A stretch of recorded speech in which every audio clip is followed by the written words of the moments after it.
T'imagines quand même ce que ça doit faire de découvrir une planète? Ouais, bah là, tu vois, ça fait des années qu'on cherche une 9e planète dans le système solaire, c'est galère, hein. Ah bah quand même, c'est hyper classe de découvrir une planète. Ah ouais, non, c'est classe, non, ça c'est pas la question, mais déjà, bon, faut bien prouver que c'est bien une planète, et puis après, faut lui trouver un nom, enfin c'est compliqué. Ouais bon, vu sous cet angle-là, oui. Non mais par exemple, bon, est-ce que tu connais Neptune? Alors personnellement, non, mais ouais.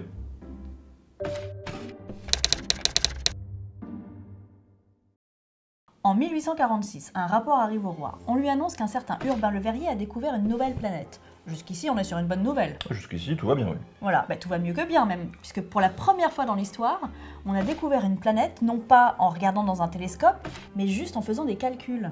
Et comment c'est possible? Ah, viens voir. Connaissant les perturbations éprouvées par une planète, en déduire l'existence et la découverte d'une autre planète, de la planète perturbatrice et la place que devrait occuper cette planète. Oui, ça se tient, j'imagine. Hein. Après la théorie, la pratique. Bon, comme à Paris, personne ne s'intéresse à sa découverte, il demande confirmation en Allemagne et c'est confirmé. À Berlin, Monsieur Gall, astronome, découvrait à la place même indiquée par Monsieur Le Verrier une étoile non figurée sur les cartes. L'heure de gloire pour le tout jeune Le Verrier, on propose alors de nommer la planète à son nom et de lui remettre la Légion d'honneur. Alors c'est simple du coup, il est où le problème? Il est où le problème? Est-ce que tu connais une planète Le Verrier dans le système solaire? Ah non. Eh ben voilà, parce qu'en fait, c'est Neptune. Mais pourquoi? Eh ben parce que c'est pas si simple. En fait, ces calculs étaient faux. Plongé dans des explications franchement pas cohérentes, Le Verrier est désavoué. Neptune n'est pas la planète calculée par Monsieur Le Verrier.